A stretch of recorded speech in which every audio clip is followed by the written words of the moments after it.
Hello, I'm Ben with LawnSense, and today we're going to show you how to program the ESP Modular series. Alright, so the first thing we're going to do is we're going to set the date and time. So we're going to go to date, and this one's pretty easy. So up and down arrows will change the values. This advanced button will move through the values. You can set them what they need to be. And that's the date, so we're going to switch it to time. Same thing, up and down arrows move the values. Advance will change to the other values.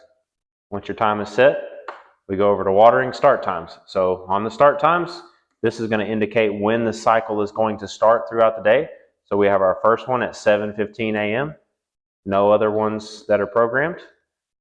So, and then if you have different programs that you want to set up, you would pull this switch down to the next program. So it'll change to B. Now you have a start time on program B, and you can sift through. So we're going to go back to A. So just like this one, up and down arrows will change the value. So this one counts in 15-minute intervals, so you just hold up on it until you get the time you want. And then if you want to turn it off, I'll show you how to do that. So to get one of these to turn off, you have to go before or past either one of these. You have to get between the 12 a.m. and the 11:45 p.m. to get it to go back to off if you accidentally turn on one of these other runs. All right, so that's the watering start times. Now we're going to go to days. So the way we set these up is we go to Monday. So Monday's off, same thing.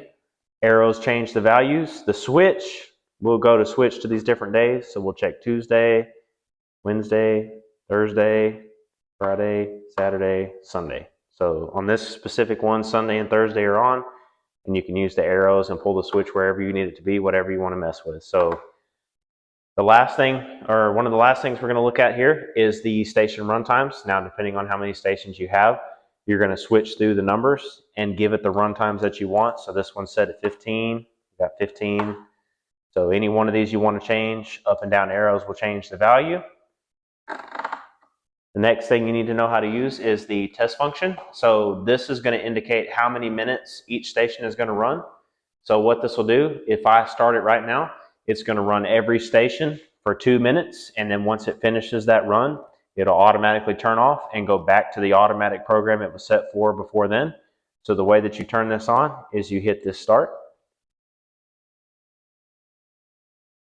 and it'll tell you that it's active, and you can flip it up to automatic, and you'll see that the zones are running. And the way you turn it off, turn it to off, make sure you give it about 3 to 5 seconds before you do anything else. And then it should be back to regular programming. The last thing here is the seasonal adjustment. Seasonal adjustment is going to be percentage of your run times. So if you had 10 minutes set for any of these stations or whatever time you have, it's going to take that percentage away from it. So 100% is going to be 10 minutes. If we take it down to 50%, it's going to take it to 5 minutes. And then if you take it to 200%, it's going to take it to 20 minutes. So that's going to be how you make your seasonal adjustments. And then that's pretty much it. If you want to run a whole schedule manually, you can hit this button right here. It'll automatically start your automatic program. It'll run it one single time, and as soon as it gets to the end, it'll turn off and go right back to the schedule. And that's it.